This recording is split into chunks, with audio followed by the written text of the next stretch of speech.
Welcome to ID the Future. I'm Andrew McDermott. Today's episode comes to us from our sister podcast, Mind Matters News, a production of the Discovery Institute's Walter Bradley Center for Natural and Artificial Intelligence. You can learn more about the show and access other episodes at mindmatters.ai.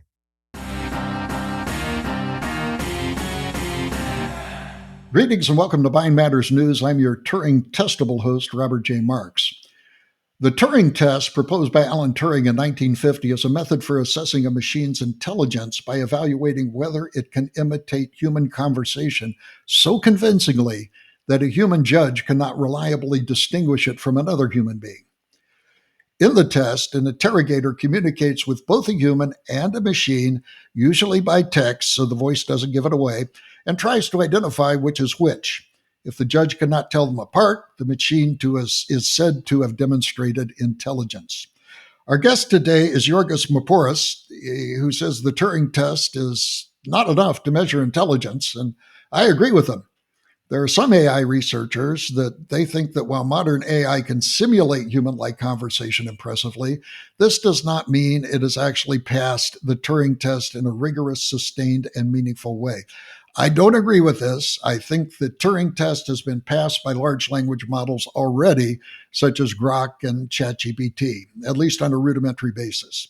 I think the Lovelace test, first proposed by Selmer Bringsjord, is a good test of creativity, and creativity being a component of intelligence. Our guest today proposes the Turing Test 2.0 that it's a more rigorous testing of intelligence of AI. The shortcomings of the original AI, its reliance on things such as deception and imitation and shallowness, are one reason new proposals aim at setting clearer standards for detecting true intelligence. A link to his paper entitled The General Intelligence Threshold is provided in the podcast notes. Our guest today is Dr. Yorgos Mapouras, and he's the one that is proposing this Turing Test 2.0. I have his permission to call him George, so that's what we're going to do for the remainder of the podcast. And George, you're welcome to call me Bob.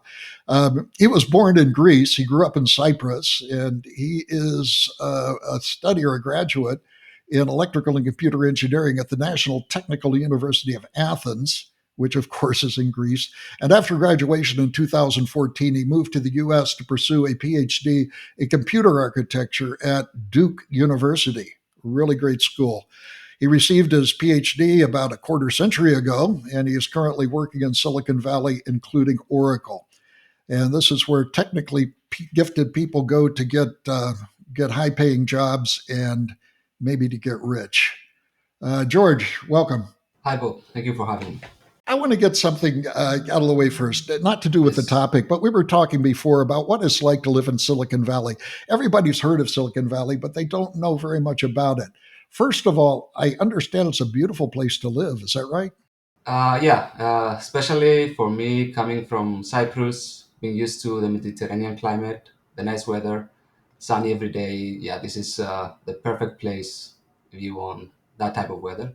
Yeah, and what about it culturally? I mean, I think you mentioned there's lots of venues there that you can go to, and it's really rich, and it's a good place to get employment. Like if you work for one company and you decide maybe to go to another company, it's easy to hop ship. Is that right? Yeah, so I don't want to make it sound like a paradise. Every place has its own drawbacks. But this is the thing with Bay Area because of the companies and because a lot of employees come from different places. There's, let's say, an international element to it. So in terms of food or entertainment, it feels like you can find many different cultures. So especially if you're not an American, I guess, that you can find things that you cannot as easily access in other places in the US. Okay, is there a good Greek community there? Not big because I guess we're not that many, but a good one. Yeah. Okay. Now, I was telling George before we started recording that I spent many years in Seattle, and I think Seattle is a beautiful place. I wouldn't care to live there today, but in the summer, it's one of the most beautiful places in the world. And the joke in Seattle is during the winter, it's like living in a car wash. It's terrible. Now, George rolled his eyes. You think that the climate is better in the Bay No, Area no, and no. Silicon Valley? Yeah, of course. Yeah. Of So course. I visited Seattle. I visited other places in the US too, in the north. Okay. Yeah, I don't think I could permanently live there. Yeah. Uh, I Okay. don't adjust well to cloudy weather or cold weather. Yeah. Oh yeah, yeah. I can visit. I like visiting, but yeah, It's actually terrible in the winter. yeah, It's just yeah. gloom. In fact, I have my son and his wife and two of my grandkids live in the Seattle area. And one of the things that happens is that the sun doesn't shine, they don't get their vitamin D, and they become depressed. And they Yeah, I can see literally that. have to buy sun lamps and sit under sun lamps and I believe Oh, take vitamin D in order to get rid of their depression. It's called SADS. And I forget what the acronym means, but it's this idea that during the gloomy part of the year that you kind of get depressed. It's rough. So yeah. I don't think you have that in San Francisco. No, no, definitely not. Yeah. Okay. Have you ever seen Alcatraz? By the way, do you drive by Alcatraz ever? Yeah. I mean, I live in the Bay Area, but I visit San Francisco sometimes. Uh huh. And if you drive by the coast, yeah, you can see it. Yeah, I haven't visited, but you can see it. I know there is I don't know if you should call them cruise or like boats that take you there as to see the place, but I Yeah. haven't done that yet. Okay. Yeah, I would always like to visit Alcatraz. I've seen it in the movies, and it's very famous. So. Yeah. So let's get down to business. Let's talk about your paper. You wrote a Yes. paper, Turing Test 2.0, the General Intelligence Threshold. And this is a new and I think innovative measure of to whether AI becomes intelligent. You and I don't agree on everything, but I think that this is really an innovative paper. So let me ask you this. What motivated you to rethink the Turing test? Yeah. So the first thing that started me asking the question was probably hearing people talk about AI and let's say describing its abilities without providing evidence. It was more like I feel like this is gonna happen, so I was like, I wanna actually find a way to test it. So the first thing is like, okay, let's see how people test AI right now. How intelligent is it, right? And looking at the Turing test, the first thing that made me, let's say, question it a little bit was that we have this interrogation system and we have a human and a machine. I'm like, okay, how do I select the human? Does any human Yeah, that's a good point. suffices? Because not all humans have the same intelligence, right? Uh So huh. do I get an average? Do I get, let's say, am I gonna question you about physics and I get an expert in physics? And then what is the line of questioning? Because different people will come with different lines of questioning.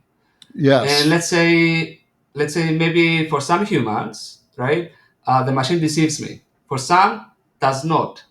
What if I take it even? What if I think the human is the machine? What does that mean? You see what I mean? So it felt like it had a lot of inconclusive, let's say, outcomes, which made it feel like ambiguous and like not well defined. So this is the first things that made me feel like this is not enough. That's a good point. By the way, I have a reverse Turing test. If I were to be in a conversation and wondered whether it was a human or a computer, I would ask the computer, "What's the cube root of 2,416?" And if it gave me an immediate answer, I would know it was a computer. So, Right. your point is well taken. If a physicist talks to it and he says, "What's the equation for Yeah. I don't know, Newton's laws or something like Right. that. That's different than from a kindergartner talking to it and asking it about, I don't know. Exactly. And it doesn't really mean that it's not intelligent. Okay, You can tell it's a machine, but that does not mean it's not intelligent because of that test. You see what I mean? Because right, if it can do intelligent things, but I can still tell it's a machine because of how it talks. And this is actually my second point that I started thinking about is we think about it through the natural language, right? I either speak to the machine, right, and my question was why? Yeah, sure, humans do use natural language, but what about other types of communication? What if I tell you to draw pictures and I have two test subjects? They both draw a picture, right? Why do we use the language? It's like these things feels like selected without a rigorous process, right? Like we just said, okay, that's how humans do it. Let's just do that. And yeah, I think Turing test doesn't test if it's intelligent, tests how good you can mimic a human, but not all human attributes are due to intelligence. Yeah, that's true. Yesterday I gave a talk before the Waco Chamber of Commerce, and I was joined by the CEO of a company called Worlds, and they do AI, where they do their learning from images. I guess that Right.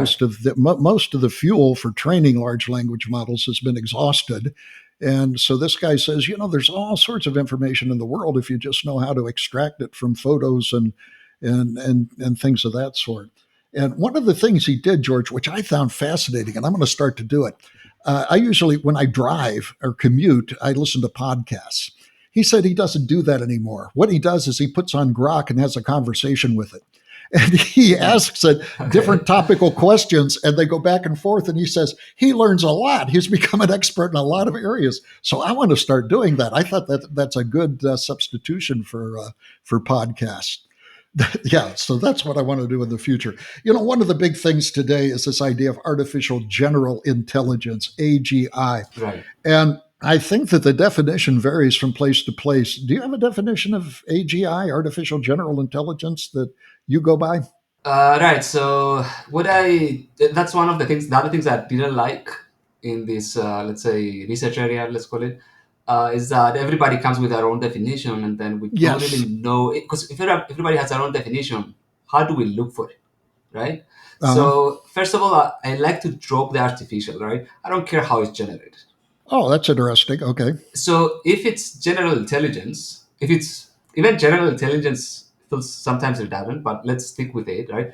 Is it truly intelligent? That's what we really want to know, right? And let's say we call that the human level of intelligence, but whatever that means. So if it's general intelligence or artificial general intelligence, if they reach the same level, let's say, it's the same thing. So we don't need two terms. So it's general intelligence, right? Uh, so this is the first thing that I noticed, that it doesn't matter how it's generated. Maybe from an alien species, from a machine, maybe from a human, is that level. So now the important thing is to define that level. So let's call it GI for sure, right? General intelligence, and that's the first thing that I try to do. Try to pinpoint it, and in order to pinpoint it, I actually looked at the human race as a system, Oh, right? So we can look at the human race as a system and think about what does it do? What is this thing that it does that we actually find fascinating, right? And we can look, for example, compare this system with other systems. Let's say another animal, like a dog, right? And we can see how the dog, from its, let's say, from the time it started its life on the earth up to this point, how it lives, and we can look at humans and how they live. And we can see that humans have a unique thing, at least from the data we can get now. We see that humans started living, let's say, from caves, right? Putting up fire. Now we live in skyscrapers, we travel to the moon. So what we see is that there's an increase in knowledge, right? There's an increase in knowledge, there's an increase in information, and what I call there is the increasing functionality. Functionality meaning the things we can do, right? And I think that's exactly what actual intelligence, what actual general intelligence is this ability to look at your environment, get the information, but that's not enough. Then extract knowledge out of the information. What I mean by knowledge, if you really know, if you really understand some information, it means you can apply it. So you can do some functionality. So an easy example that I like when I talk about this, I like giving is the idea of the anecdote we have with Newton and the apple falling from the tree. yeah. Everybody sees the apple falling. That's not new information for anybody. We know that if you drop something, it's going to fall. Newton didn't discover that. What Newton did is looked at this information and tried to get knowledge out of it, right? I like that example of the apple Yeah, falling. yeah. I think it's easy to communicate it, Yeah. and that's why I use it. And what he said is that objects attract each other, right? Even if we know that today that's not really true because of Einstein, right? He did that, and then what we from that what he it's not just he did that observation, but he got some new knowledge. What does it mean? He could apply that knowledge, and we can apply it to better describe how the planets move, right? So there's some functionality that comes from this understanding. Let me first of all Yeah, chime in. I think that one of the definitions of artificial general intelligence is having all of the intelligence of all the libraries in the world available to you at the touch of right, or at the query of one of these large language models. The question is whether general intelligence generates what I would call creativity. Newton's observation of it's a myth, but the exactly, myth of yeah, him looking at the yeah, apple falling from the tree and then being able to be creative and actually extract from that, I think is something that AGI probably will never do. But I think that that's a good test for AGI above and beyond, just having access to all of the world's library. Now, you mentioned the idea of functional information and non-functional information. right. And could you elaborate on that and the difference between the two? You kind of touched on it, but if you would drill a little bit deeper, that would be good. Right. So I think that's exactly like if we go back to this example, right? The information that thinks if I drop something, it's gonna drop on the ground, right? If I hold something high, I leave it, it drops on the ground. That information exists, right? But what it actually means, not everybody knows. So this information is non-functional, as in I cannot get some functionality out of it. I don't know what to do with this information. But then you can think it's like a chemical reaction where a truly intelligence, an AGI, a general intelligence entity, can look at that information, and as a byproduct, it moves this non-functional information and transforms it to functional information, and the byproduct of that is new knowledge, new functionality. So this is what you can think AGI is a system that takes a non-functional information, some information that I don't know what to do with it, and outputs functional information, meaning information that now I know what it means. I know that the reason things drop is because objects attract each other. And now, out of this process, the byproduct is new knowledge, new functionality. In this case, it's the functionality of I'm able to predict how things move in space, for example. So I guess I would say for the non-functional information that this requires creativity. That in order for Newton to extrapolate the idea of Newtonian laws of physics from an apple falling from a tree required a lot of creativity. Newton famously said that what he did was because he stood on the shoulders of giants, and that standing on the shoulder of giants is like all of the corpus of material in the world. And I think he had a library of something like 2,000 books. And those were the giants. He was probably referring to people like Galileo and people that preceded Right. him. But the idea of creativity was not contained in those books, but it was actually the top of the mountain. He got to the top of the mountain and then he added on to it. He came up with Yeah. this Yeah. idea, Exactly. this idea of creativity. Yeah. And I think that that's what you mean by the non-functional information. I think that does require creativity. Would you agree?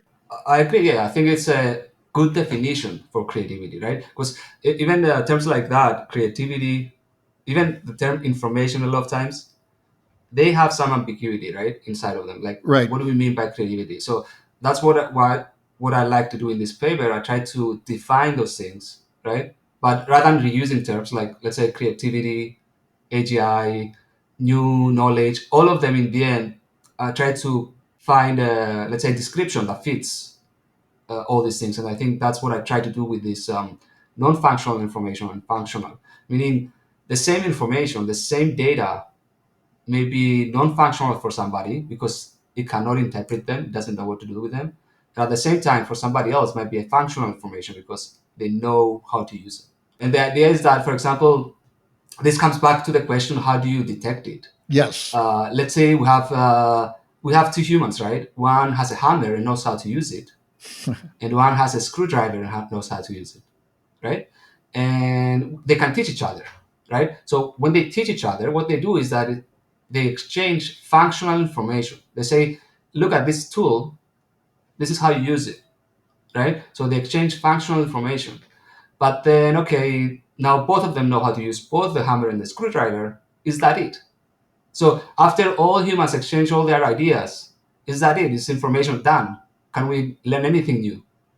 And that's a system, for example, if that was the case, that would be a system that is not really intelligent. It's not really general intelligent. Right. A truly general intelligent system would be able to, exactly what you said, reach the mountain and then add something to the top. Look at the Yes. information, say, can I extract even more knowledge, even more functionality out of it?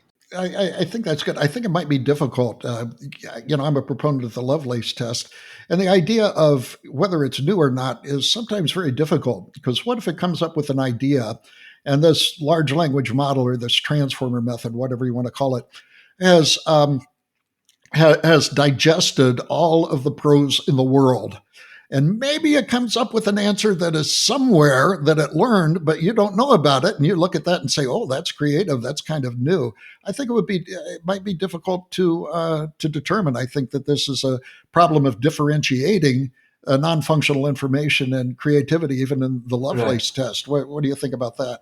Right, I agree, I agree. And that's why I call it the general intelligence threshold, Okay. Yeah. because, So define that. I mean, yeah, that's the title of your paper. Define what the general exactly. intelligence threshold is. So exactly. So I don't think intelligence means really inventing something new per se, because as you said, it might be out there somewhere, right? So, but if you can prove that, for example, you have a system that maybe you taught it a specific, let's say, class of functions, right? So you have a group of functions, a group of knowledge, and maybe you also give it enough information. So you tell it, for example, objects fall from the trees, and then you expect it to come with a new knowledge, with a new functionality. So that's exactly why it's a threshold, because, and this is actually an important part. Typically, when people try to measure intelligence, they have some kind of, let's call it, they have some kind of levels, right? And they say, okay, where are you in this bar from 0 to 100, let's say, which is very hard to define. Where is the threshold, right? Where for me, rather than trying to give you a score, I just have this threshold that is like, can you pass it or not? And this is the main difference. I don't try to give you a score. I'm trying to say, can you produce this thing? Can you showcase that you can do this? That means functionality. That means, sorry, general intelligence. And so what I ask for a system is, if I give you specific amount of knowledge, specific amount of functionality, and I give you enough information, what I call non-functional information. So information that you might not know how to use yet, but there's enough information there for you to extract new knowledge out of it, right? So this is exactly the example. Imagine Newton having all the library of physics behind him, right? So he has whatever he needs, all the information, all the experiments he asked for is there. And he has the current knowledge. Can he produce something? So let's say we have a system where we train it with what Newton knew at that time. Can it produce the new knowledge? Even if this knowledge is known now, it doesn't matter. If you can show that without looking, right?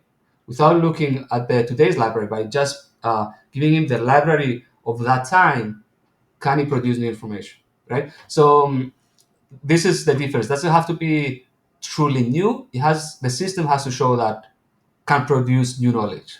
And an example would be, let's say, assume we find an alien civilization, right? And Okay. maybe because typically people think about aliens are they're more progressed than us. Let's assume the opposite. They're less progressed than us. They're still using, I don't know, tools like living in caves and whatever, right? How could we tell if they're intelligent, truly intelligent, general intelligent?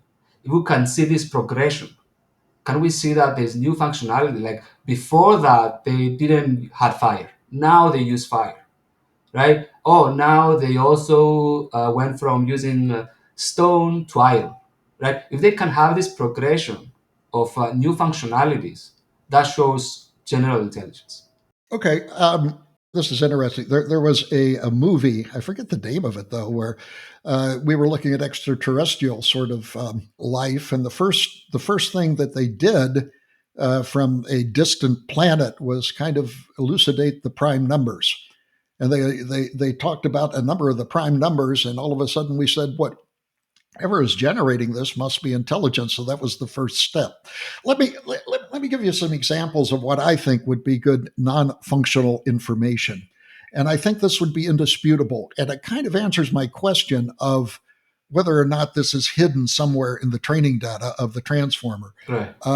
Recently, very recently, there was this 17-year-old homeschooled girl named Hannah Cairo, and she proved something called the Mitsuhari-Taguchi conjecture. Actually, she disproved it. But there are a lot of problems like this that are open in mathematics, and you can be assured that nowhere has anybody ever solved this. Right. And then a few years ago, 2003, Grigori Perelman solved something called the Poincare conjecture. And this is, I think, a 40-year-old not 40-year-old. I think the Mitsuhari-Taguchi problem was 40 years old, but the Poincare was hundreds of years old. And then Andrew Wiles in 1994 proved Fermat's last theorem. This is over 350 years old and nobody has ever checked it out. So there's all of these unproved open problems in math, including the twin prime conjecture, the Collatz conjecture, the Riemann hypothesis, and any of these, they are solved by AI, would I think be indisputable proof that AI was creative. And of course, what you would do is, like you said, you would give it all of the knowledge of mathematics. And if you go into like ChatGPT, and I'm sure with the other large language models, they can do mathematics now. Right. They can solve differential equations and Laplace transforms and do stochastic process analysis. It's really scary. So anyway, that's my proposal of something which is indisputable. So Yeah, I agree. I agree with that view. It's always like, because they keep learning, there's always a question mark. Did somebody else have this proof first? You found it on the internet, right? So yeah, and that's why it's like, as a test, if you really want to test it, sometimes we think if it's the model, right, that is intelligent, the software. Yeah. If it's actually the software, then you don't have to keep training it. You can train it with less data and see if it can produce something we already know. And the reason that makes it easier is because we know what knowledge can come from this information. For example, if I give you a book that only talks about, let's say, medicine, right, and how to do a specific therapy, let's say, right, you should be able to get that knowledge out of that book. So by saying, okay, if the model is actually intelligent, we don't need to always keep it at the edge of today's science. We can actually go backwards, right? Say, okay, the science at some point was here. Can you produce what science produced after that? Yeah. Because I know what to expect. I know where you are right now, right? And disconnected from the internet, right? So this is actually one of my, when I proposed the Turing Test 2.0, this is one of the requirements, is that you provide some knowledge to the system, but then there should be no other external functionality that comes from anywhere. Because that's how you can really tell, okay, nobody else gave this information to the system. Great. You talk in your paper about Searle's Chinese room, which I think is a smackdown of the ability for computers to understand what they're doing. I think that the general idea, but you use it in kind of a different way. Could you explain the Searle's Chinese room and how you use it in your argument about your theory? Yeah, actually, this is a funny story because it kind of all came together. I was like on YouTube, listening to random videos, and I came across John Lennox, and he was describing. Oh, yes.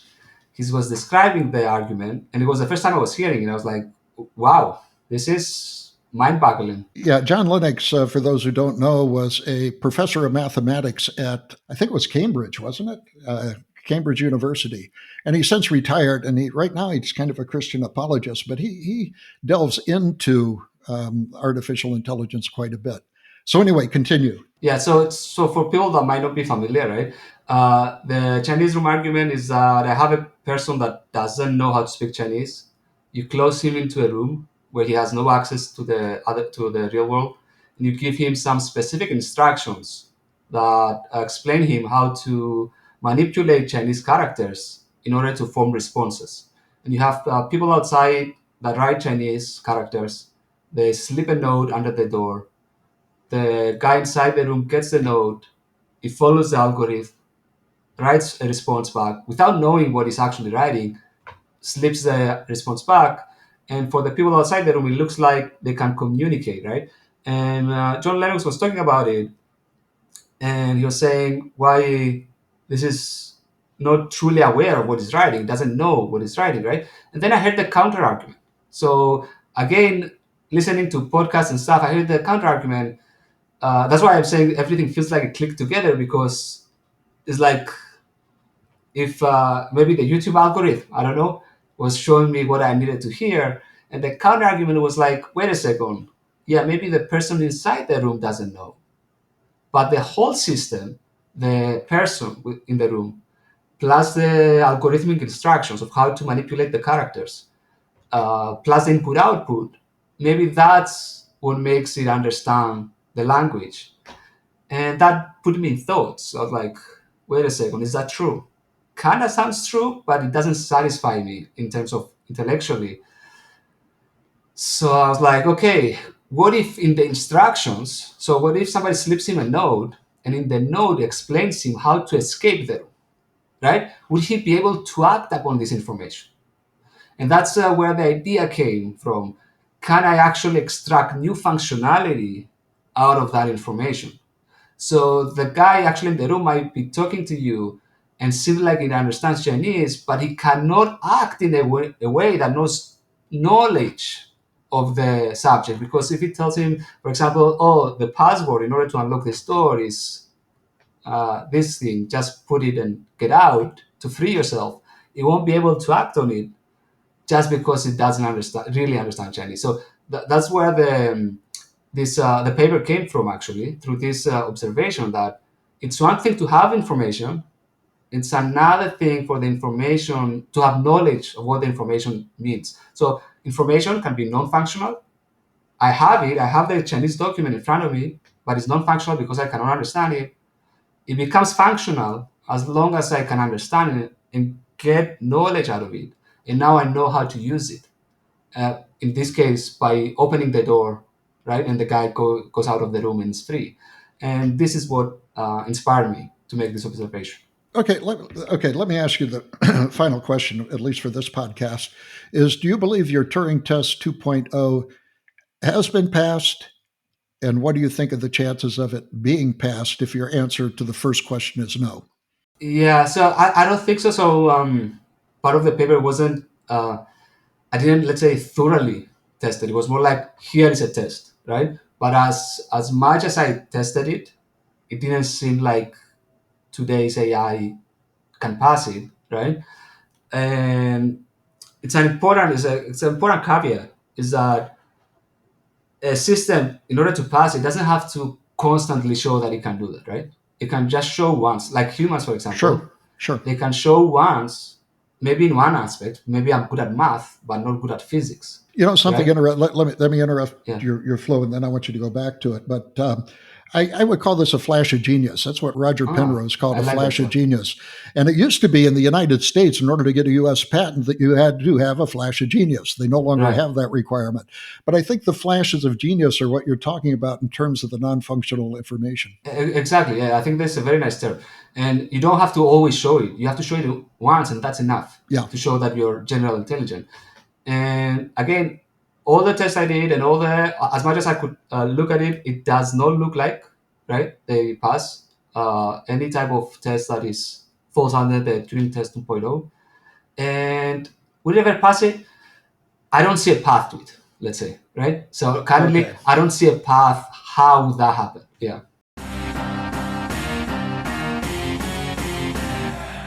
Could you outline the 3 rules that define whether a test qualifies under the Turing Test 2.0? Right. So in the paper, I defined 3 rules for a test to be a valid Turing test 2.0. It's like a framework that can help you. You can use it to generate such tests, right? So there's 3 rules. The first rule is that we will transfer to the system through training or through hard coding some amount of functional information. And from what we talked about in the previous episode, is let's a group of functionalities. So things that we expect the system to be able to do. The second thing is that we have to give to the system information that maybe is non-functional. What do we mean by that? That the system doesn't know yet how to use it. This is what we call before the flash of genius. It has to come up with something that Exactly. it hasn't been trained on. Yeah, so some information that is not functional for the system, we have to know that the system doesn't know how to extract the functional, has not yet extracted the functionality from that information. So we have 2 sets. First rule, a set of functional information, it has some functionality. Second rule, a set of non-functional information. And then the third rule is that no other external training, external functionality has to be imported to the system. So after that, we can, let's say, try to interact with the system and try to see if it can come with new functionality based on the information we gave it. So to use the example we used in the previous episode about the anecdote about, okay, we have the apple falling from the tree, you can extract Newton's theory out of it. So the idea would be I give you enough information that we know it's enough to extract the new theory, the new functionality. Can you showcase that you can do that? And it's not just showcase randomly, right? That maybe you spit out some random thing that happened to be true. But after that point, you have to show that you can always reuse this knowledge. So an example that it's easy to understand is that you might have a, let's say, an array, right? And you might know how to find an element in that array. And then you ask the question, what if the array is sorted, right? And the system has to come with a binary search, where it's a more efficient way to search an array if you know that it's sorted, to find a specific element if it's inside the array. And then if I ask it later, the next day or a year after, it has to know to reuse that knowledge. That knowledge is not lost, but it's able to reuse and say, oh yeah, if the array is sorted, I can do it more efficiently. I learned that. I can always apply this functionality from now on. So it's not a functionality that will showcase one randomly, but you have to consistently be able to show that, yes, I learned this new functionality and now I can use it. So again, I kind of equate the idea of non-functional information with a flash of genius, and I think that that's how we can tell that human beings are creative, because we've all had flashes of genius. We get a solution which pops into our head, and we're not sure where it came from. And history is replete with people that have had flashes of genius. I think one was Tesla for the brushless motor. He said he's walking along the beach, and he said, like a flash of lightning, it came to him, and he brushed off some stuff and brushed off some dirt and actually drew a schematic in the dirt, the same one that he used when he published the paper. Friedrich Gauss said he woke up in the morning and said he had the solution to this problem he had been working on, and he said he had no idea where it came from. And it also comes from the arts. People have flashes of genius, for example, of writing music. You hear people, for example, saying, "I don't know where it came from. I'm too afraid to examine it because I'm afraid it might go away." So we all have these flashes of genius, this non-functional information which humans have access to, and I think it is a key marker of intelligence. And you mentioned last time, which I think was very interesting and true, that you see no path to achieving this goal. And in fact, the attempts that have been made, AI writing better AI, writing better AI, writing better AI, I think it's been debunked. And I don't think it's conclusive, but I think there's just lots of evidence. There's something called model collapse, wherein that if you use AI to write better AI, pretty soon, yeah, you're not going to get new information, and it kind of becomes a blubbering idiot. But that's the source of another talk sometimes. In your experiments, you gave a bunch of examples. Why did you choose the task like drawing a clock at, I think it was 6:30, or Right. generating a hexagonal stop sign? Yeah. By the way, when I took my driver's test, I missed that on the I missed that on the test. It says how many signs do a stop sign have, and I missed that. This Oh, was it was back an when I. actual question. Okay. That's right. It was. It was back when I was 16, and I missed it. It was the only one that I missed on the thing. I Yes. thought, well, it's a regular polygon, but I'm not sure, so I guessed wrong. So anyway, tell me about the 630 and the hexagonal stop sign, and what does it reveal about large language models? Right. So this all again came kind of as a almost a coincidence. Things were I just in the previous episode we talked about the Chinese room argument Yes. and how it shows that the person inside does not have real knowledge of what he's reading, and this came kind of almost like an accident. I was watching the videos explaining what is the Chinese room argument, counter arguments. Then I see a random video where there's a person talking about a problem AI has, so that it cannot draw accurately the time. And the interpretation why is because the images on the internet, which typically is what AI uses as training data, mass data from the internet, tend to have a specific picture of clocks or watches, right? That point to the what we call the 10-2. So the clock hands typically are in the 10-2 position. And the reason they do that is for cosmetic reasons. They assume that, not they assume, it's considered that this is the best image if you want to showcase a clock or a Oh, watch. that's right. You go into a clock store, and if the clocks aren't running, they all have their hands at the same Exactly. place. Yeah. Very, yeah, And they very interesting. were they were talking about in a in a funny way. Oh, this is funny. All the images are like that. AI cannot produce other images easily. And Oh, I was like, wait a second. That's interesting. So they were actually being very, let's say, very casual about it. But I was like, this is very interesting. Why it cannot? Right? It's something very simple. So then, looking at what we already discussed, I said, wait a second. Does AI though know how a clock works? Because if you know how a clock works, that's enough information to draw any picture. So then I went back to the AI and I followed the Turing test rules, the Turing test 2.0 rules, right? And I said, okay, can you draw images? Yes, it can draw images. So this is the functionality it already has. Can you draw images of a clock? It can. It can. It gives you very nice images of clocks. It already has this functionality. This is the number one, my first rule for a Turing test 2.0. So then I looked at non-functional information, meaning is that information that it's enough if you know that if you really understand it to draw any clock. oh, that's a And great example. so Yes. so I asked the AI, how does the clock work? They give a perfect description of how the clock works with the minutes, seconds, everything. And even you can ask it, can you tell me where the hands of the clock are gonna be if it's 6:30? And they will describe it in detail accurately. They'll tell you, oh, the hour should point at 6, a little bit past 6. Actually, they're very accurate. A little bit past 6, and the minute hand will point at 6 because it's 6 times 5 is 30. So I was like, oh, all right, you have all the information you need. You pretty much gave me the image, but in a text form. So then I will ask you to generate that image that I described, and it fails. It gives you a random a 1010 or something close by, and that shows that it doesn't have understanding.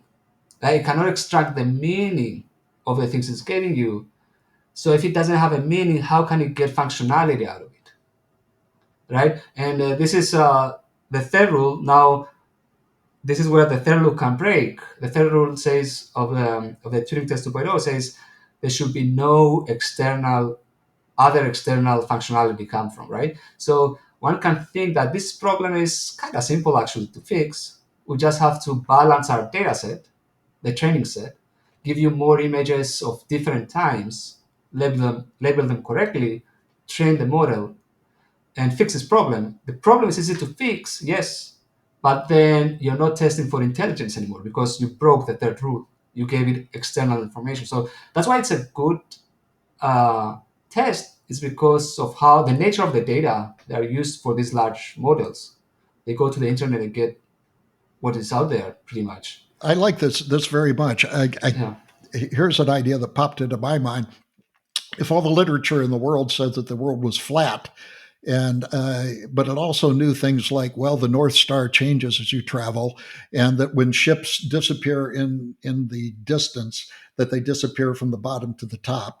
And it could take that information and say, this idea of a flat Earth, it doesn't line up with these sort of things. So it's that sort of correlation that will generate this non-functional information.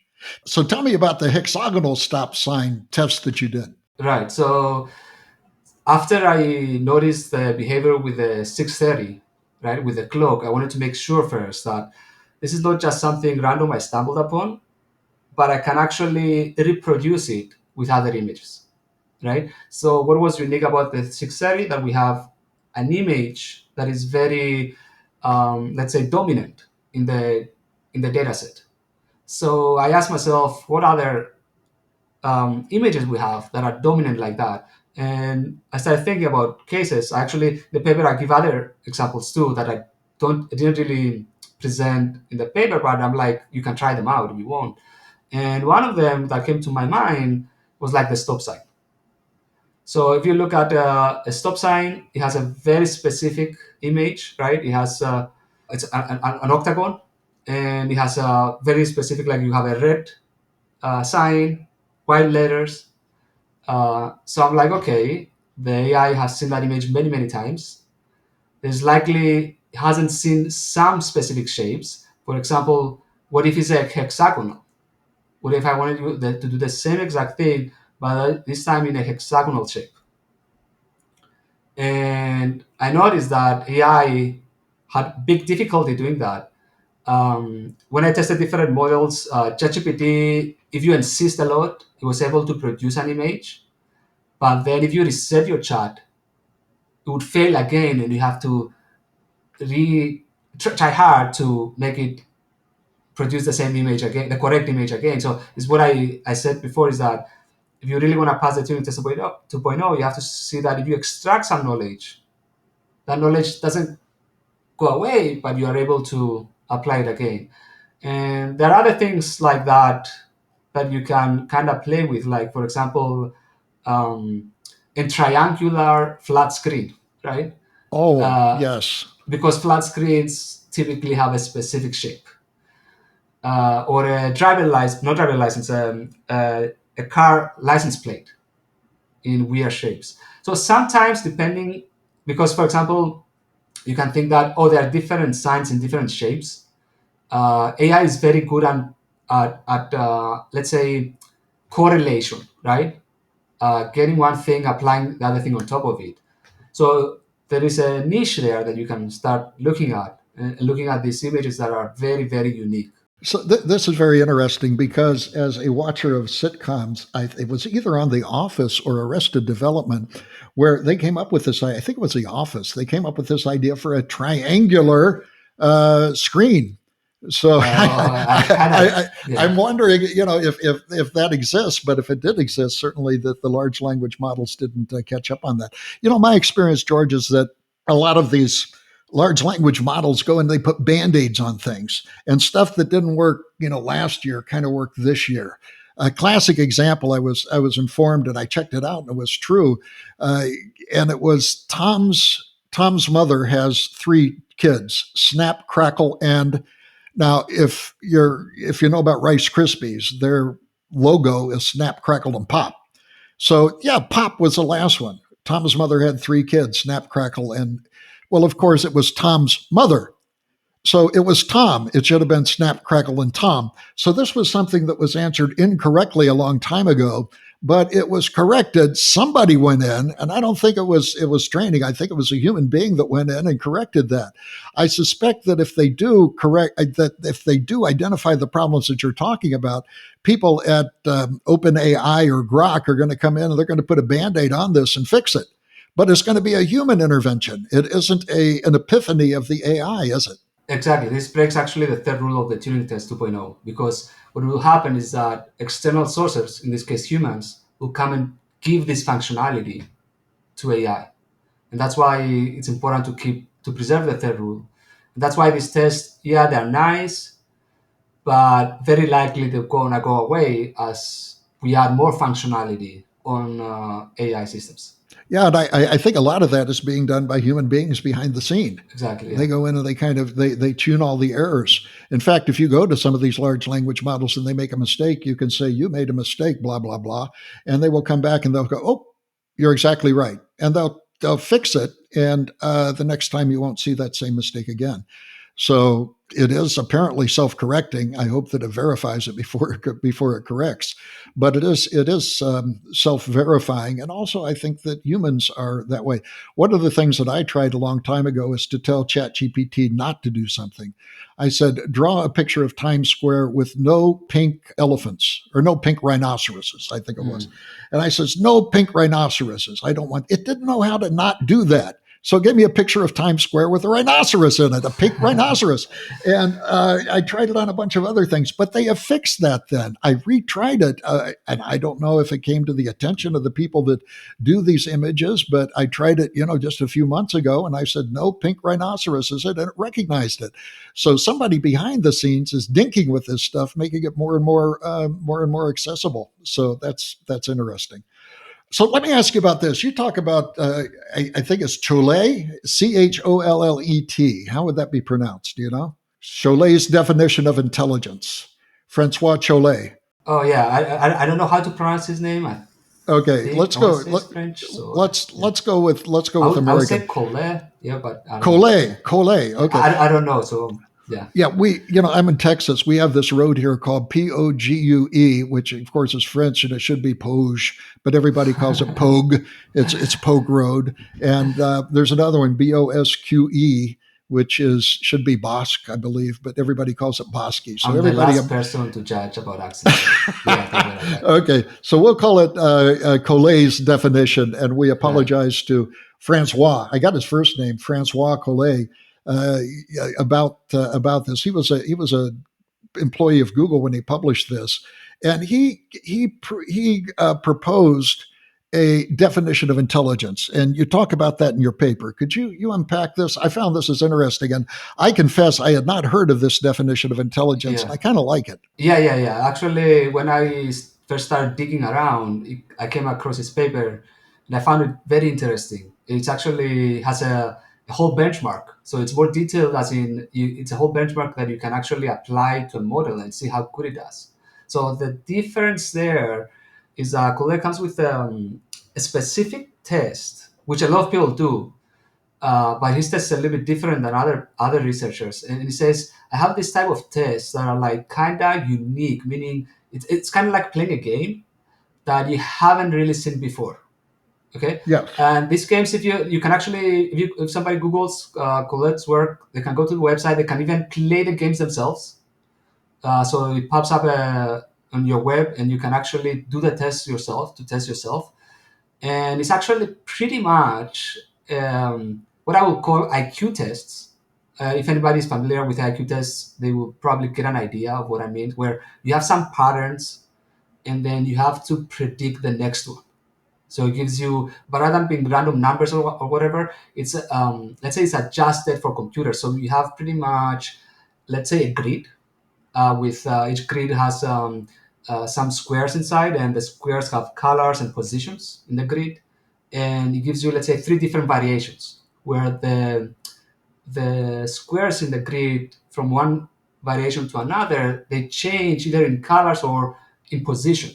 And what you have to do is detect this pattern and predict the fourth grid.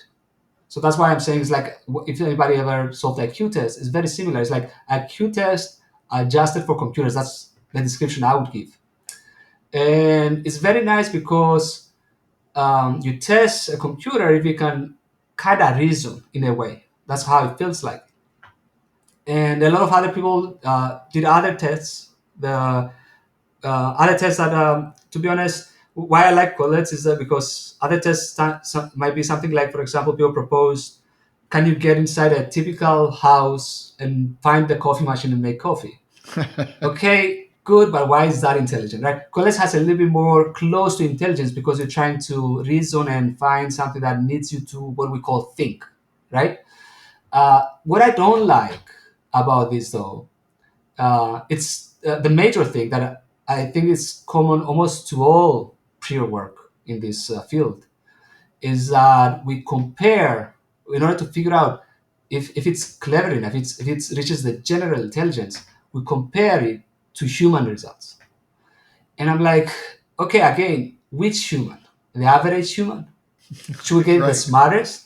A guy that goes And to a kindergarten kid, yeah. exactly. And even a human that is not smart in this way might be smart in another way. I've seen it through my friends and family that somebody might be not as good in math, maybe very good at physics, maybe not good at physics, very good at painting, maybe not painting, maybe sports. And you can see the intelligence there.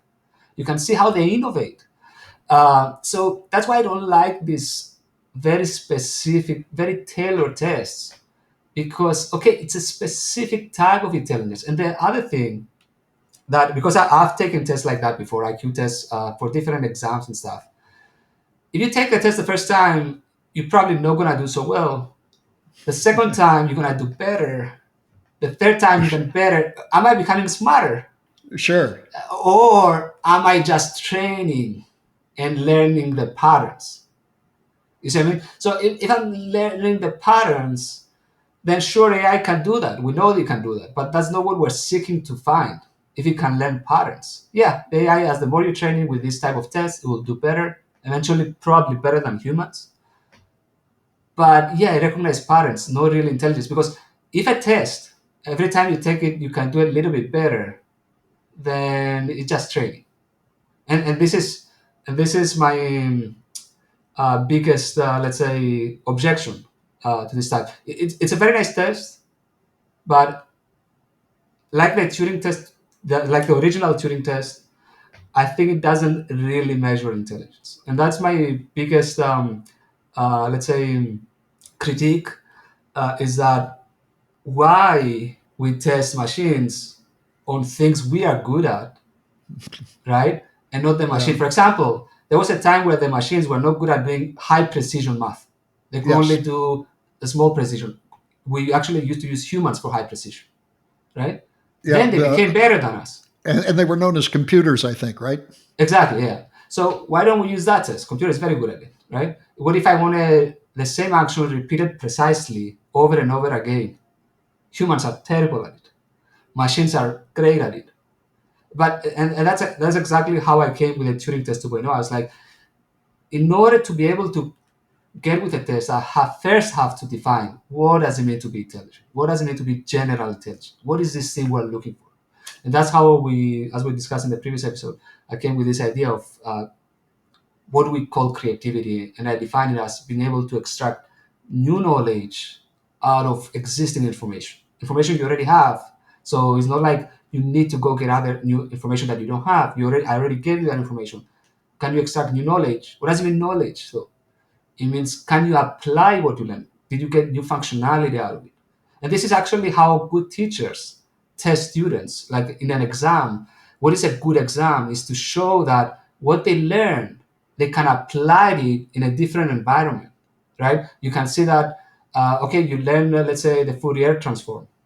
Okay, here is a problem. I'm not going to tell you that the Fourier transform is needed, but you have to think about it. Be like, oh, here, this is a good solution. Can I apply it? If you applied it correctly, it means you have knowledge of it, right? So this is what it means to extract new knowledge out of it. And I like that because you can see it actually how some teachers teach. Some teachers, when they teach, they don't tell you the solution. They try to guide the students to the solution, and they will tell Yes. you, think about this. So, for example, we talked about the example, the binary search that works in a sorted array.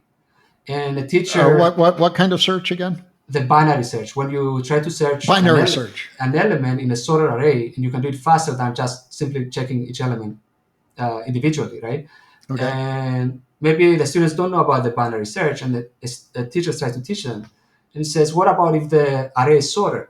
And the students don't know what to do, and then tell them, "What if I pick a random element in the array? What can I learn from that?" And then the students will be like, oh, a random element. Oh, because it's sorted, what I'm looking for it would either be on the right or the left of this element. And then they can kind of lead them, right? So they can extract themselves. And that's what I'm trying to find as intelligence. Being able to, if I give you just enough information, can you extract the knowledge, new functionality, then you can consistently apply this new functionality from that point on you can apply it uh, to similar problems. I like that. That's very much. Yeah, Collet I thought was very intriguing. I think in the early days of AI, one of the examples would be if you specifically taught a AI to play, for example, checkers on an 8x8 checkerboard. And this was pointed out, I think, first by Gary Smith at Pomona. And unless you program that generality into the checkers playing thing, if you gave it instead of an 8x8 checkerboard, you gave it a 6x6 checkerboard, it would have no idea how to generalize to it. Interesting. So Yeah. that's an example also. Okay. Very interesting. By the way, you mentioned Fourier, so I now feel justified in referencing my book, Handbook of Fourier Analysis and its Applications, in the podcast notes for those that want to learn about Fourier transforms. You never hesitate to advertise your books, so I will go ahead and do that. I would point out that George has mentioned that his test has not been achieved. He doesn't see a path to it. I'm a proponent of the Lovelace test. That hasn't been demonstrated. And I think for the Collet that we just discussed, that hasn't been proven yet. In fact, I read that, and I don't know if this is true or not, that Collet deliberately designed his theory so that current AI approaches like deep learning and reinforcement learning would fail. And so that's kind of interesting that all of these methods for measuring intelligence are not yet here. But if you believe in Ray Kurzweil, the singularity is right around the corner. And it's been right around the corner for over 20 years. So we'll see what happens. I have been a big proponent of the Lovelace test proposed by Summer Bringshort of Rensselaer Polytechnic, who says that computers will be creative if and when their output is beyond the explanation or intent of the original programmer. Now, this is becoming more and more difficult because you might get an output for your large language models that you didn't understand, and you say, wow, this is creative and was not in my intent. But then, in order to actually claim that, you would have to go back and look at all the corpus of material that was used to train that large language models and make sure that it was not in that corpus. So we've talked about George's model on AI and intelligence, and do you want to contrast that, George, with the Lovelace test? Yeah. So one thing we talked in the previous episodes, right, was this what you refer to as strike of genius, right? Yes. So and Lovelace tests come very close to the same definition as the one I give, but I think there's some fundamental differences. Okay. And the first one, I think we have to give the chance to AI to pass a test. So although very similar definitions, what I don't like about the Lovelace test, or what I would disagree with, let's say, is that, let's say I do design an AI that is truly intelligence, right? So that's at least what I claim. Then I cannot be surprised by its output. So it's kind of a contradictive term, as in, how can I be surprised if that's my intent? Well, You see what I mean? I would maintain, George, that surprise is not the same thing as creativity. I've written a lot of programs, and I'm kind of surprised at the output, but I can usually go back and explain why that surprise happened. It's something that I programmed it to do. I might ask it to search through a billion different possibilities for a solution, and it comes out with one and said, "Wow, I wouldn't expect that. I'm surprising." But then I go back and look at the details, and I find that it's right. So I don't know if I would equate surprise with true creativity. So go ahead. That's my 2 cents. Yeah, I know. I agree with that. What I'm saying though, in the Lovelace test, if it's truly creative, I won't be able to explain how it came to that result, Right. right? But if I designed it like that, then I wouldn't be able to explain it anyway. So how do I? You see what I mean? So even if I intentionally design it to be creative, right? Then if there is such a path, then I'll be able to say here, because I designed it like that. So I feel like that's where the contradiction comes.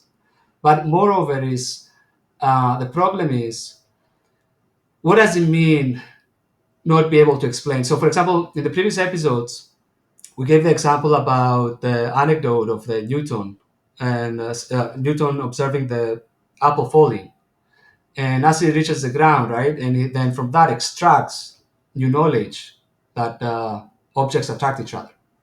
So how much information can I give until I say, oh yeah, I can see how it came with this result. It looked at this information and it extracted some pattern, right? Because it's the problem you said before.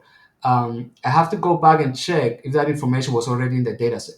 So how much information am I allowed to give you?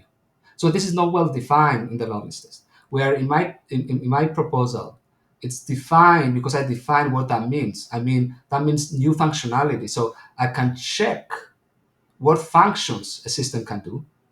I can find one it cannot, and then I can check: do you have information that you can extract this new functionality out of? So, for example, we talked about the 6:30 example, the clock that points at 6:30, where the AI can describe it like precisely in words, but it cannot generate an image because it cannot extract the knowledge from the information it actually provides to you. So, it describes where the hands of the clock should be, but it cannot extract the functionality. And it's not like I disagree with the Lovely test, as in I feel like things are not well defined, right? So that's why I felt the urge to be like, we really have to define precisely what does it mean creativity, what does it mean general intelligence. Well, So so that's where, let me yeah, ask you. You used the phrase. Suppose that we wrote software that was designed to be creative. yeah.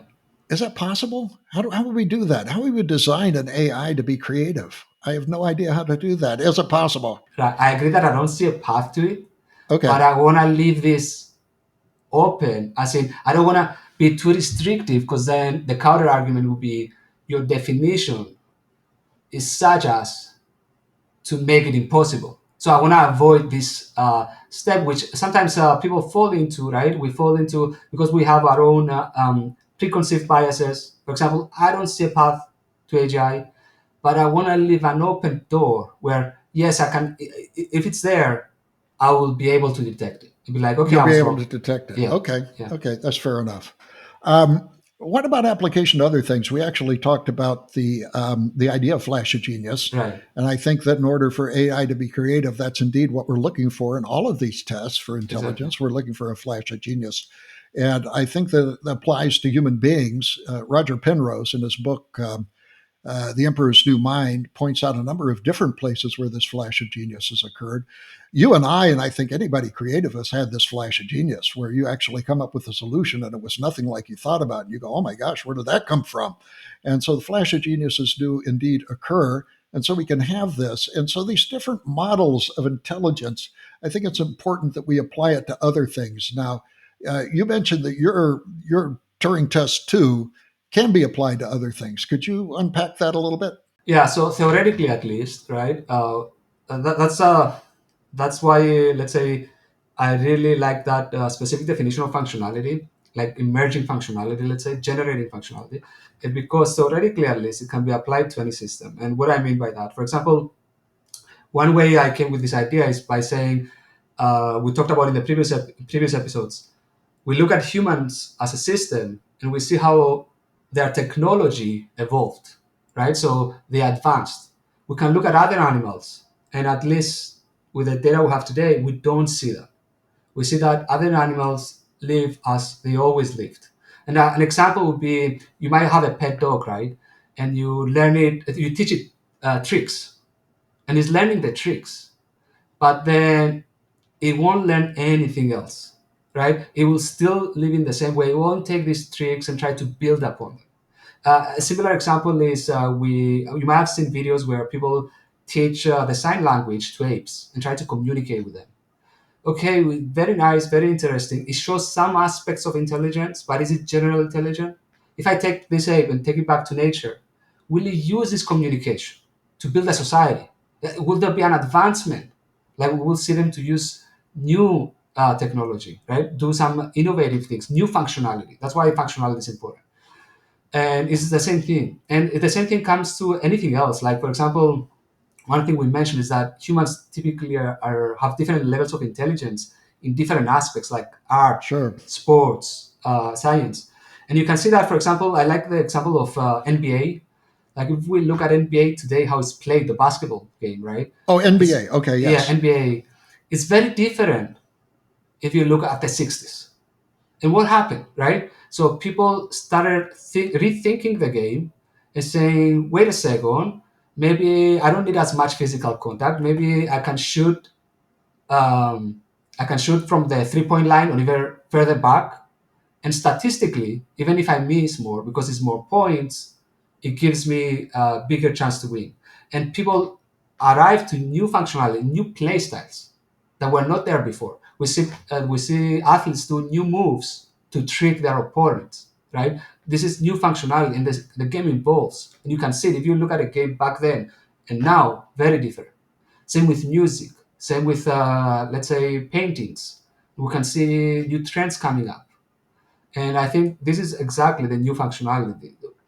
Sometimes people might think that we see that with AI, but what we see in AI is that um, it's a combination of what already exists right now. That's why I propose in the Turing Test 2.0, I propose specific rules that you have to apply, like having some functionality, having some information that you haven't extracted functionality out of it, and then no new information coming to the system. Can it extract um, new functionality out of it? So, for example, you could apply that, let's say, by saying, in going to the painting world and say, what was the different types, the different methods people use to paint, right? To paint pictures, and maybe we'll go back to, I don't know, the 800, and we only train the model with this type of images. Or you can go even further back, let's say the Stone Age, and you only have the pictures on the walls, right? That the primitive humans were doing. And you say, okay, I'll only give you these images. And maybe all the information that the humans had at that time. Can you come with more innovative images? Yes. So this is the idea of new functionality. You can observe it everywhere. You have some type of intelligence. I think part of the intelligence you're talking about is the creative dimension. I Exactly. think that animals probably have a degree of creativity. You hear about the people that put a monkey in a little room and they hang bananas and they put a stick there and the monkey figures out how to use the stick to knock the bananas down. That's probably a low level of creativity. But I think the higher level of creativity is probably limited to human beings and possibly our creator. What blows my mind is that everything that we have now, from computers to cars and this great lifestyle that we live, is made with stuff that was here on the earth 3,000 years ago. Exactly. And oh my gosh, we have taken that, we have used our creativity to form the society that we have now. And this takes human creativity, and this human creativity is just awesome in what it can do. And now we're seeing this application to computers and artificial intelligence. It's just astonishing. All of the silicon, man, it was lying around on beaches, I think, right? Exactly. And it was all there. We just figured out how to use it. And we made cars and computers and houses and skyscrapers and boats and explosives and all sorts of things. Yeah. So, Good and bad. what's that? Good and bad applications. Good and bad, exactly. I mean, it was there, but I do believe it does have its sort of limitations. I like what you said. We learn how to use it, right? It was always there. The silicon always It had was the same always properties. there. That's right. We learned what that means. What is the functionality we can extract out of it? Yes. And that's the point. Yeah, and that goes back the simple example you gave about Newton seeing the apple fall from the tree, that old myth, and how he was able to use creativity to do great things. I don't think computers will ever be able to do that. And at least I would agree with you. I think you state it more safely. You don't see a path to it. I definitely do not see a path to it. So let me bring up a topic that I didn't put down in the notes for you, but I'd be interested in your take on it. There was this recent article, I believe it was in Forbes, and I'll try to find it and put it in the podcast notes, that said we shouldn't be studying large language models. We should be studying puppy dogs. And they say, why should we be studying puppy dogs? Well, we should be using brains. It does turn out that it's, that there's something that comes from the brain. And I believe, in fact, I edited a book called, or co-edited a book called Minding the Brain, that I believe that the mind is more than the brain, that we're more than computers made out of meat. The inability of AI to create, I think, is evidence of that. It isn't a proof, but I think it's certainly evidence. And so they were making the point that maybe in the future we could actually grow brains. And right now they take pigs and they grow like pancreases and livers and stuff. I don't know the details, but I asked a guy, could you grow a human brain on a pig? And they says, yeah, we could. And I just wonder what we could do with a computer with a human brain made out of meat, and whether that would be creative or not. I don't think theologically or philosophically it would have a soul or a spirit at all. But is there something that we could tap in there? Do you have any thoughts on that? Have you ever thought about that? Yeah, so lots of thoughts. Very interesting subject. I think when we think it, like, I like to break it down, right? And that's one aspect again of the Turing test 2.0 is let's break it down. It means, what does it mean to be intelligent? We said this new functionality. Okay, there's two paths to it. Either this thing is actually able to be done algorithmically or not. Yes. There's only two possible outcomes. So if you break it down like that, that's why I like to define it precisely, so I can break it down like that. And then it's like, if it can't be done algorithmically, then eventually we will do it. It's just a matter of time. You see what I mean? If it's an algorithm, maybe not now, maybe 100 years from now, doesn't matter, it will come down, right? We can even randomly just change things until we figure it out. Maybe. Okay. So it's the same thing with the brain. If it's an algorithm, then the brain itself should be sufficient. And if you put it in any other system, it should be sufficient. And yeah, so if it's not, so if we go to the other, then okay, we examine this case. What if it's not? Then I think this is like fundamentally like groundbreaking. If it's not, because then if algorithms cannot do it, then there's no path to it. There's no. Sometimes we think about algorithms, and especially with AI, we think about it as a mysterious thing. What is an algorithm, right? Like AI, first of all, it's algorithms, because sometimes people forget about that. Oh, in fact, if I could interject really quick, Yeah. This is a point that Roger Penrose makes in his book, The Emperor's New Mind. He says the computers are limited to algorithmic things. And we know, back in the 30s, Alan Turing showed the halting problem was non-algorithmic. And now we know a bunch of things which are non-algorithmic. There are a bunch of problems that computers will never solve. And that's where the human mind comes in, I believe. Exactly. So if we think about the algorithm, what is an algorithm? If somebody Googles the term, you can find a definition. It's not super precise, but you can find a definition. It's a finite steps, a process with finite steps that comes to an outcome. So you put an input, there's finite of processing steps, and the finite is very important, because if it's not finite, then you never get an answer back. Right. So if it's finite like that, as we said, then all there it is this algorithm, and you can map it into different things, different Turing machines. The Turing machine might be a brain. It might be a modern computer. It might be anything we can define as a Turing machine. However, if it's not, then that's a big issue. Like, it means there's something else. Some people might disagree on what it is, but yeah, definitely then it's not the algorithm. The issue is not the algorithm. But in order to get either or, that's what I don't like when people talk about these things. In order to get either or, we have to actually first define what we're looking for, and then prove its computability. If we can prove for or against it, which is then you have to actually prove it mathematically. Until then, the best thing we have is testing and see how close you're coming to this test. If somebody passes the test, this is proof enough that it exists. If we don't have anybody to pass the test, we are still, though, we don't know. Maybe somebody passes in the future, maybe not. Yeah, which I think it creates this interesting debate. Okay, back to your paper. You Yeah. propose advanced versions of your tests, like the single discipline test and the generational test. How might these overcome weaknesses in simpler examples? Yeah, so in the last episode, we talked about the tests that I show off in the paper, which is they are nice, intuitive tests like the clock, where they cannot produce a specific time, an image of a clock showing a specific time, but only 10 to because that's all the images they have seen. Yeah, yeah, And as you said, people can come and fix these things. We just give you a better data set, right? We balance the data set. You can fix these things. So these things can go away.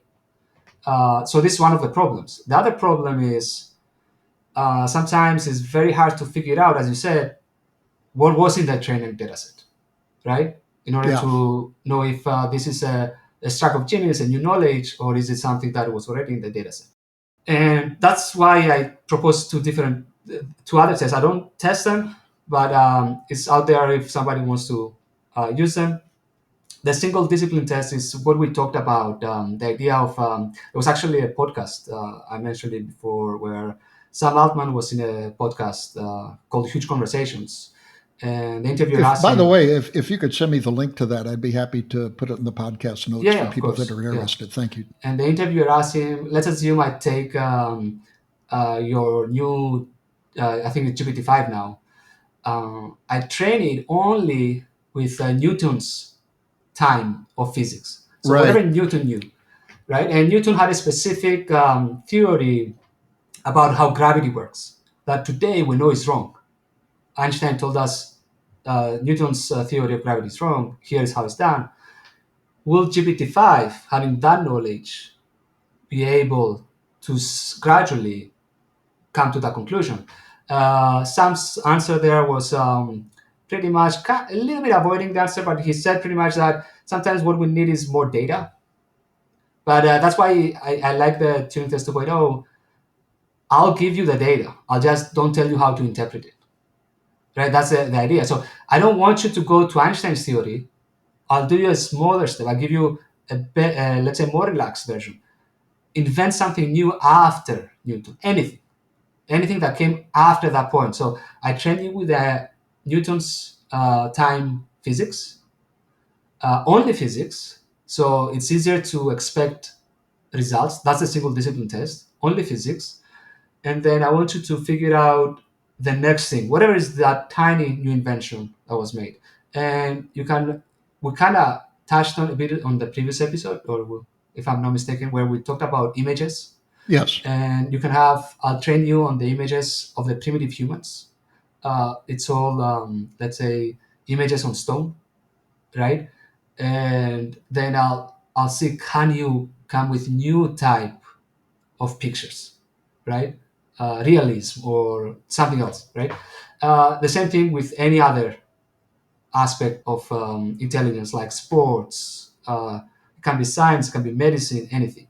So this is the single discipline test. I'll go back in history in a specific time where I knew what was all the information, all the knowledge at that time. I give all that knowledge, all that functionality to the system, plus the information we had at that time, which, as always, for example, currently we have some specific amount of knowledge. We're in the frontier of knowledge, right? There is Yeah. some of the things we have to remember. Some of the things we know today are wrong. There's some functionality we have it wrong. So if I go back in time, I can do that. Come on the time at that frontier. There's some things that we knew back then that were wrong, and we corrected them. Can AI do that? Can it get us a tiny leap? And it's easier to observe because we know what were the next steps. So it's easier to see what we're looking for, right? But even that test is very hard, right? What does it mean to have all the knowledge at that time? Sometimes it's very hard to define that. It's very hard to make sure you didn't cheat even accidentally, because you have huge amount of data. Even accidentally, you might give data that you're not supposed to, and train your AI with data you were not supposed to. So that's why then it comes the generational test. And the generation test is the same idea as humans. We see that we have a generation of humans teaching the next generation, the younger generation. The younger generation comes up, invents new things, teaches the next, and it keeps going. So this is evident when we look at humans and how everything, technology, music, art, sports, evolved, right? We invent new things. So That is the ultimate, I would call the ultimate test. If an AI can only using the data it can generated AI data, can train the next generation of AI, and then eventually come with new functionality that wasn't there before, being able to solve a problem that wasn't able to solve before, then we're going to have passing the Turing test 2.0. And actually, the funny part, as long as I thought that, I went to search it. I'm like, no way, somebody must have thought of that. And what was fun is that people actually use that not for the purpose of figuring out if model is intelligent, but rather to accelerate training, right? So that like rather than me having to give you data, let AI give you the data. Yeah. And what they observed is that we have generations of training. Not only the models don't become better, they actually become worse. Well, in fact, I think that this phenomenon is, I don't know if you've heard the term model collapse, Exactly, yeah. where they have tried to use AI to train better AI to train better AI. And it just, after a few generations, it becomes a blubbering idiot. Exactly. So I think it's evidence. I don't think it's proof, but I think it's evidence that AI doesn't have the ability to write better AI. And this goes back to the idea that it can't be creative. So, Exactly, that's exactly my point. And it's good to go to the, let's say, nuances of this thing, because there are solutions out there. For example, people say, okay, I'll train you with generated data, but also I'm going to introduce some real data from humans in order to avoid the model collapse, right? But this thing, although it solves the problem or mitigates the problem, it breaks the third rule of Turing Test 2.0, I see. Yes. because you introduce functionality externally. And I want to mention that I didn't come with these rules in order to counter these arguments. I came with the rules first. And then I saw the test. I was like, oh, yeah, of course. In order to avoid this problem, you break the rules of the test. And that's kind of, I find it very interesting. Very good. Well, let me end by asking you a question that a lot of people are talking about. There's people that believe, of course, this super intelligence is going to emerge, including Ray Kurzweil of Google, Yuval Noah Harari. The late Stephen Hawking believed in this, but his Nobel Prize buddy Roger Penrose did not believe in this. What are going to be the societal and ethical implications if one day AI demonstrably crosses your general intelligence threshold? What's going to be the impact? It's kind of scary, isn't it? It's definitely, I want to say weird to even think about it, Weird. right? Because what does that mean? It Okay. means, I guess, it means we have, first of all, what it means, right? It means that our type of creativity is just an algorithm, right? A lot of people already believe that. That's why I think one of the things, right, people believe that we're going to get there because if we're doing it and if we're just an algorithm, Well, I tell people these people believe that we're computers made out of meat, and therefore, if we can create, then certainly, if we replicate ourselves in silicon, that it can create also. And I think that that's a vacuous model. right? But it's logical. It's a logical extrapolation. Well, it's logical if you, depending on your ideology. Yeah, I agree. But what I'm saying is, it's a kind of logical extrapolation. And the thing is, if this is really true, right, then you have a machine. We have to think about how humans run, right? Humans use these neurons that need, let's say, milliseconds. What is a millisecond for a computer? It's ages. Yeah, it Milliseconds to is. communicate. What is this? Like, we're talking about nanoseconds, right? The bandwidth of a computer. How much information can you intake? The latency, like from the time I ask you to do something until you give me a response. So if you truly have an algorithm that reaches that and is so much superior in hardware, right? Because it's not just software, it's also hardware. Then this is gonna be like a thing we cannot even imagine, right? We might be trying to imagine, but this is gonna be. It might be even the case where we cannot even understand it anymore. You know what I mean? And it might even be less useful in the end because Less useful. imagine Okay. if you go to a kid that is in the first grade and you try to teach it general relativity. Yes. What is it going to learn? Nothing. You see what I mean? So it has to be at least gradual. Like it's going to be our teacher, so it has to be a good teacher. If it's not a good teacher, then it's not gonna be good, very useful. You see what I mean? Yep. But yeah, it definitely it's very hard to predict what's gonna happen. That's like just a take. Yeah, but I think all this talk, though, however, as you said, it's up on in this assumption: is this possible? And currently, I don't think we have at least a mathematical proof that this is possible. It's more like a belief or a hunch. I would say a faith. Yeah, I mean, A if it's a faith. belief, it's a faith. Yeah. Yeah. So, there's this number called Chaitin's number, which is astonishing from algorithmic information theory. If you knew this one number, you could prove or disprove all of the open mathematical problems that can be proved, that can be disproved with a single counterexample. It's an astonishing number. And Chaitin proved that it exists, and it exists. C++ has a has a Chaitin number, as does Python. But you can also prove that it's unknowable. It might be that there are some things which are unknowable. Some things are true because they're true and are beyond computing or breaking down. So it could be that that's another answer to this. I don't know. Yeah. Any final thoughts? Uh, yeah, I think what is after this, right? I think this is the nice question right now, right? Okay, if you have a good definition of general intelligence, then I think the next step is what exactly we discussed right now. Like, try to look at it and see, can we map it to an algorithm or not? Yes. I believe if you define AGI as climbing that mountain and standing on the top of it, I think that that currently the large language models get you to that top of that mountain quicker than anything else. I mean, all of the information that you have in Grok or ChatGPT is available in the library, in the U.S. Library of Congress. It would just take you a long time in order to extract it, in order to Right. get to the top of that mountain. But ChatGPT gets you there immediately.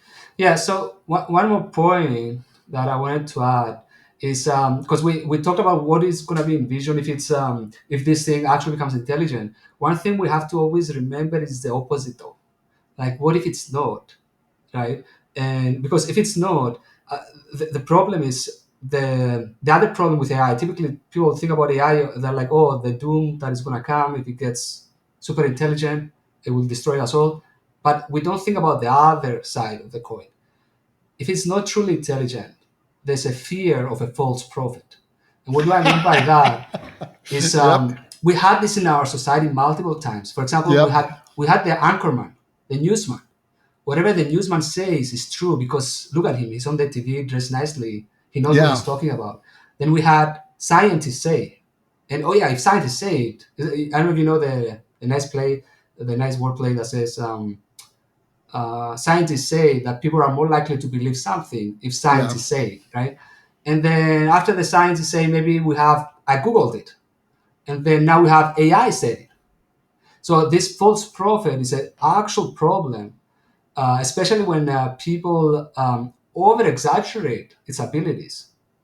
And then we might have this problem where we keep relying on AI that gives us data we already know, and then we keep putting out data that is generated by AI. AI uses this data to train again because it's on the internet. The more data generated by AI, the more the data that AI uses to train is artificially generated. And then Yeah. we have this closed loop where no new information, no new knowledge is produced. And then we have the same problem of a stagnation, of information stagnation, of a model collapse, where we don't produce nothing else because we rely on something we assume is truly intelligent, general intelligent, but it's not. And I think that's the other aspect of it that I'll have to be careful. As long as they don't pass the test, we have to remember all they produce now is what we know today, the frontier of knowledge. So in other words, if the frontier of knowledge today was Galileo's time, AI would insist that the Earth is not moving, it's in the center of the universe, and everything Yeah. spins around it. And we have to remember that Yep. because then it becomes this problem where no, AI said it, yeah, but AI says what we think right now. That's why if you see AI playing chess, it plays like an average person because that's the average knowledge. It doesn't play like an expert, Yep. right? And I think that's very important to remember. Wow. Well, thank you, George. I think this has been just a fascinating conversation.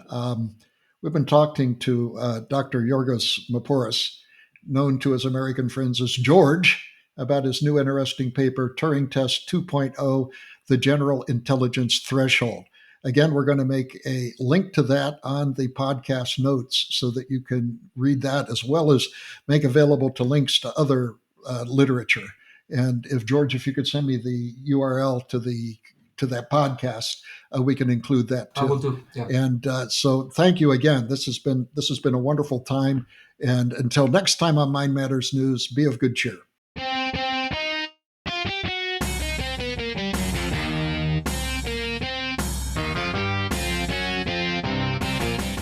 This has been Mind Matters News with your host, Robert J. Marks. Explore more at mindmatters.ai. That's mindmatters.ai. Mind Matters News is directed and edited by Austin Egbert. The opinions expressed on this program are solely those of the speakers. Mind Matters News is produced and copyrighted by the Walter Bradley Center for Natural and Artificial Intelligence at Discovery Institute.